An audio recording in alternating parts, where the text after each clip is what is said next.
Teacher retention, mobility, and attrition are big issues in education today. But what are they? Why do they matter? And what is the language researchers use to define them? Here's a quick overview from REL Central. First, let's discuss common definitions of terms researchers use to describe teacher movement. Typically, retention is when a teacher stays in a position or school.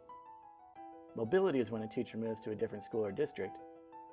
And attrition is when a teacher leaves the profession or the state school system. More terms you may encounter that vary in use but are often used to describe retention, attrition, and mobility include the following. Movers, teachers who leave the school to teach elsewhere. Stayers, teachers who remained in their school from one year to the next. Turnover, the percentage of teachers who leave in a period of time, and more, such as transfers, teachers that transfer to a different school. Churn, the movement of teachers to different schools or positions. Migration, the movement of teachers to other schools. Returners, teachers who have left the profession but have returned. And leavers, individuals who have left the teaching profession. You can imagine that retention, attrition, and mobility are looked at carefully by educators, policymakers, and researchers. But why? While teacher mobility and attrition may result in positive outcomes, such as better matchmaking of individuals with positions that suit them, teacher mobility and attrition are also associated with lower student achievement and additional costs to schools and districts. In addition, mobility and attrition can create challenges for ensuring equitable access to quality education when teachers leave low-performing and economically disadvantaged schools. The potential impact of these issues on student outcomes makes understanding them all the more important. Luckily, their definitions typically reflect three factors. Factor 1. The position of a teacher and whether a change in position occurs.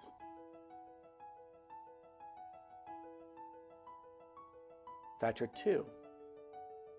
The location where a teacher works and whether a change in location occurs. And Factor 3. The perspective a researcher uses for a study to describe a teacher's movement. Depending on if a researcher is studying the issue from a state, district, or school perspective, he or she may see the same teacher movement as representing attrition, retention, or mobility, or another descriptive term. For example, let's say Sita, a second grade language arts teacher, takes a job in the following school year as a fourth grade language arts teacher in the same school district, but at a different school. This move represents a change in position and location.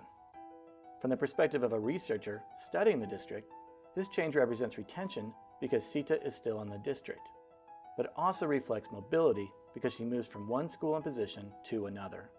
Additionally, because Sita changes schools, researchers can define her as a mover. Here's another example. A fourth grade math teacher, Ron, takes a job at another district within the state, but continues to teach fourth grade math. Ron did not change his position, but he did change his location. From the perspective of researchers evaluating teacher movement within the district, Ron's change can be counted as attrition or turnover because he has left the district. But if a researcher focuses on the state, Ron's mobility can be labeled as retention because he is still a teacher in the state. As you can see, definitions of these terms are dependent on changes in teacher position and location.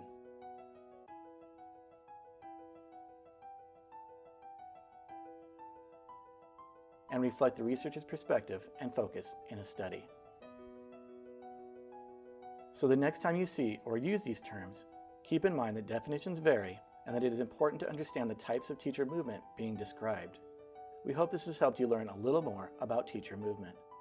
Discover more by visiting the REL Central pages on the IES website or contact us at relcentral@marzanoresearch.com.